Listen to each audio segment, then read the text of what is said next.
Hi there, my name is Sharyn with a Y, and today I want to introduce you to the soul plan. And I am going to use my soul plan as an example. And the presentation that you'll see on the screen are the notes that I prepare before I do a client soul plan, and I give these notes as a bonus as part of the session so that you have it to refer back to again and again. And really, I refer back to mine so often, and every time I do, I get new insights. So let's start with what is your soul plan. So the soul plan is a combination of numerology, the Hebrew alphabet and Hebrew letters, and is effectively an analysis of the energy of your name. So we all know our name carries an energy, it carries a vibration, and the simplest way of demonstrating this is in a crowded room where there's lots of talking going on and somebody across the room says your name. You hear it even through all of the noise, and that's because your name has a vibration that's uniquely tuned to you. Now, when we look at your soul, we use the Star of David to pictorially demonstrate with these numeric symbols and sign and images to capture the blueprint and the soul plan and the energy that your name carries. So you'll see from this that we have, the Star of David is always two interlocking triangles. So we have a downward facing triangle here, and we have an upward facing triangle here.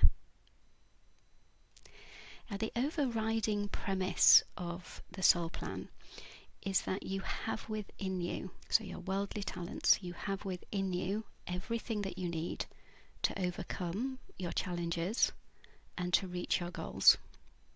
And each one of these points on the Merkaba gives you an energetic footprint to work within.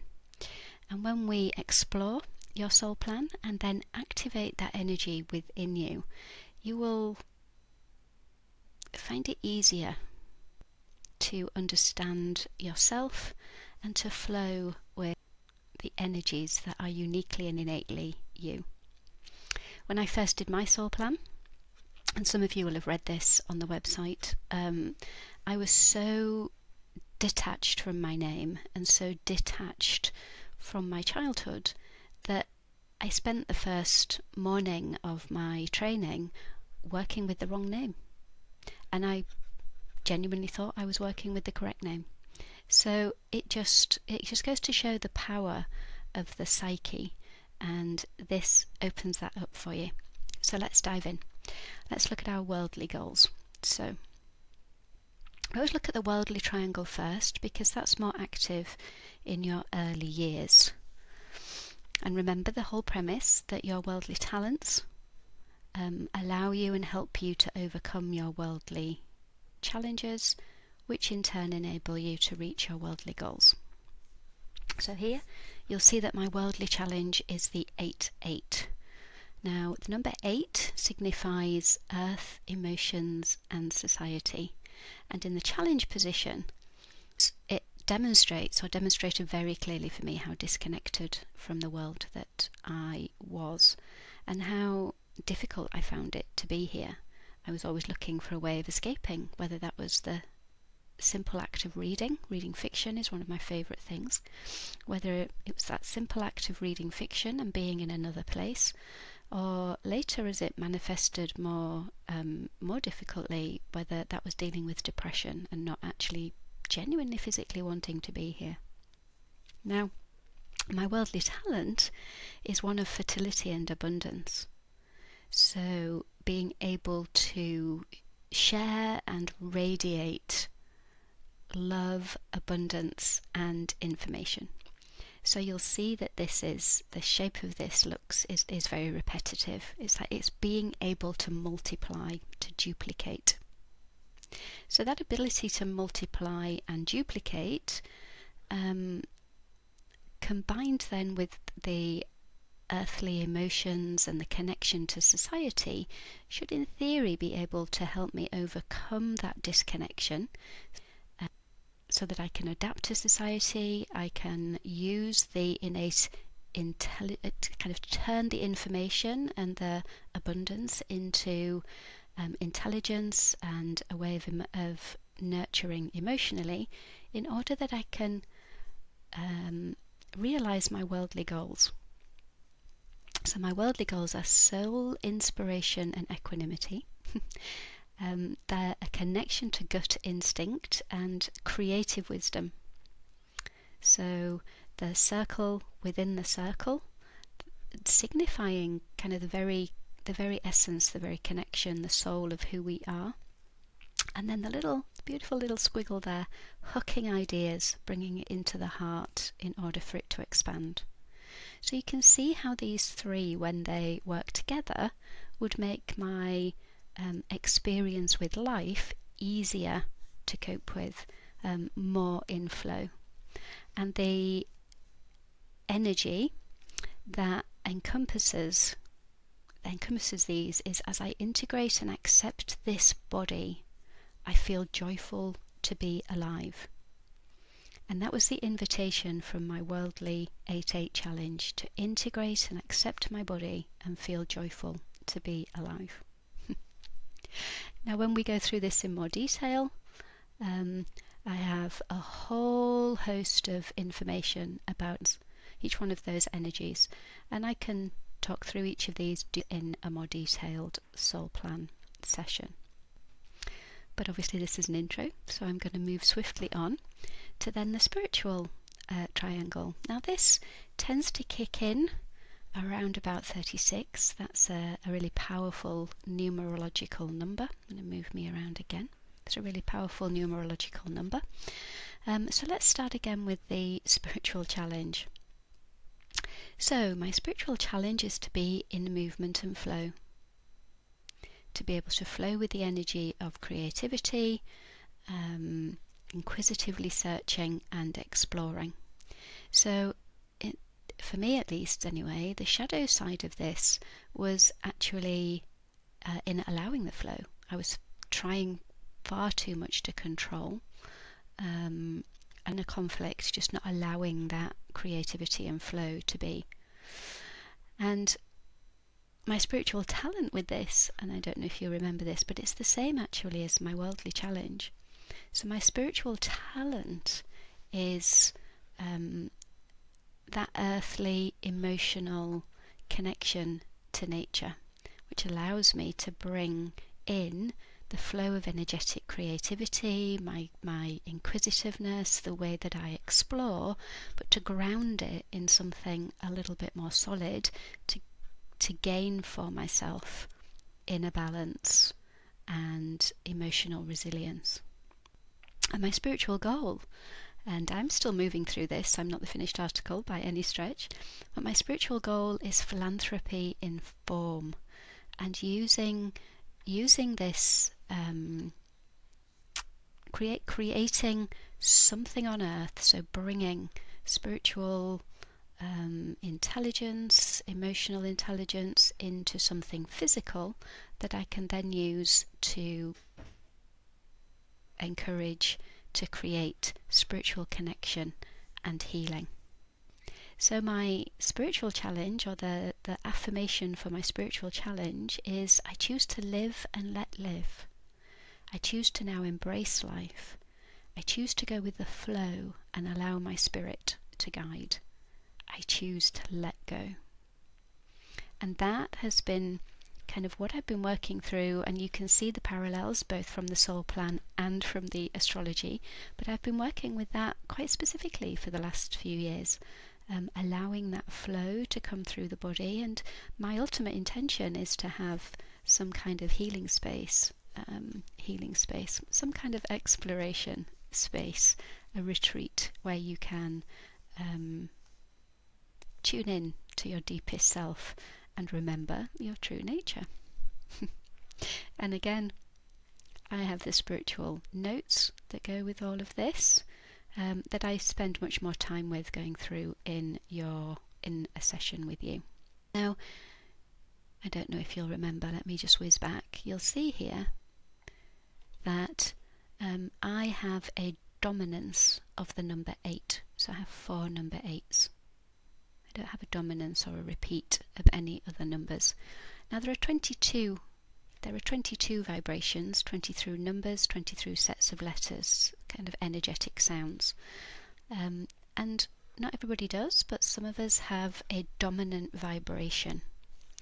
And the dominant vibration for me is the 8-8. So it's where I have my worldly challenge and my spiritual talent. And the energetic message, the channeled message that comes through for the 8-8 is this. As I integrate and accept this body, I feel joyful to be alive. That is the affirmation. The channeled message is, when you choose to tune into your deep resonance with the natural world, it allows you to see through the veil. Consciously or unconsciously, you have a great affinity with the elemental world. You can harness natural forces that are binding or freeing. Balanced with the spirit of service, the connection brings freedom and shall reveal that true transcendence that is all encompassing. It encompasses the ordinary and the extraordinary. It encompasses the physical and the spiritual. It encompasses the earth and the body, all that is perceived and all that is.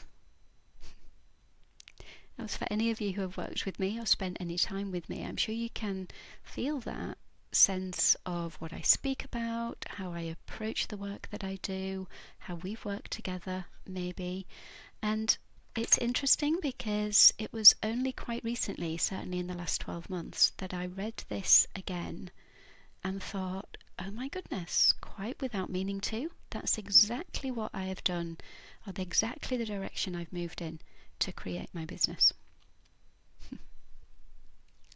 I love this stuff. And then your soul destiny. So in the middle of the triangle is the 7th energy, your soul destiny. I need to move myself again, right? There we go. So your soul destiny is the innate energy that you carry with you, that walks with you, that you probably or maybe don't even recognize, because it's something that you do without really knowing it. And mine is 11-2, assimilation, structure and harmony, assimilating and expanding of concepts and seeing truth. So for any one of you, again, who has worked with me, I think you'll probably recognize that in the work that I do. I am by nature a builder, so I have to lay the foundations. I have to understand, first of all, what it is that I'm working with, and then be able to lay the foundations and build the structure around that. I'm to pursue any goals that leave a lasting impact for others and develop my own emotional resilience, which is exactly what I do in my work. If I've experienced mistakes and losses in my life, with hindsight, I will see this has helped me develop a deep level of acceptance. Through wisdom gained and acceptance of the ever-changing nature of existence, I've gained a high degree of equanimity. And as I continue to build structure in my life, I may simultaneously serve as the wise and emotionally resilient guide to others who also seek truth and structure in their lives. I'd like to think that might be me, if not already, certainly one day. I was only saying this morning how I'm looking forward to being a wise elder.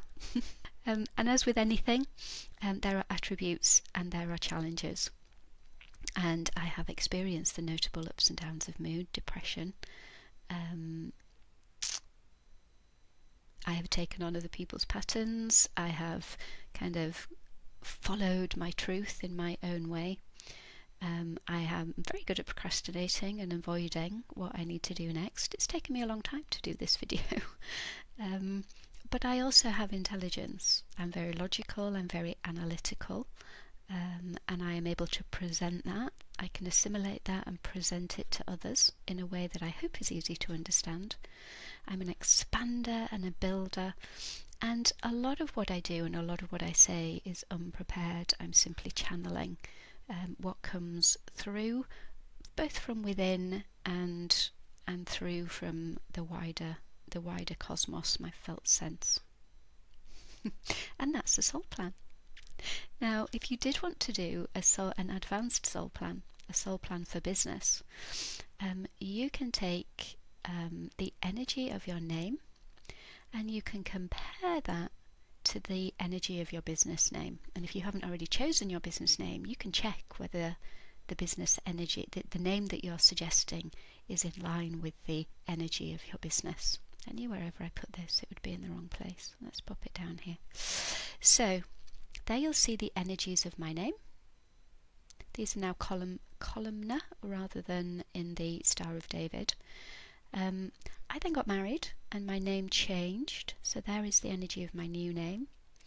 And then my businesses are Loving Business, and the breath of business is part of Loving Business. I have other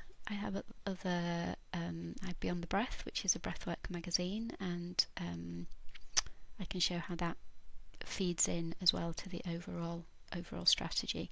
So what we want to do is we want to make sure that nothing on this top line repeats, and it doesn't. Well, to be more specific, anything on this top line here, the Loving Business or the breath of business, needs not to be the same as your worldly challenge. Let's not build a business that feeds into your worldly challenge, eh? Let's build a business that feeds into some of your strengths. So this one I think is Loving Business. Yeah, this top line here is Loving Business. So Loving Business has the energy of radiating love, compassion and wisdom. It's the Divine Mother energy, and I have that in my married name. Doesn't matter that it's a challenge, because your overlay names, as these are called, are supportive energies. Then we have potential manifestation, the direct spiritual connection, balance of the divine masculine and the divine feminine. And that 10-1, I don't actually have anywhere in either of my names, but I do have that stability, that manifestation energy there in the spiritual goal. However, the success element of my business is based on my soul destiny. So being able to assimilate, structure and harmonize. And then breath of business. So breath of business is more directly aligned to my birth name. So it has my worldly talent in its has the ability to bring inspiration and to bring in the ideas and expand and share them. And that is the ability of the business. And it's looking to manifest direct spiritual connection and balance the divine masculine and the divine feminine. That is its success measure. And that is so true in the way that I approach my business. That's what I want. I want the people that I work with on a business level to be able to make a difference in their own world, and to be able to bring that direct spiritual connection to the work that they're doing. So there you go. That's the brief introduction.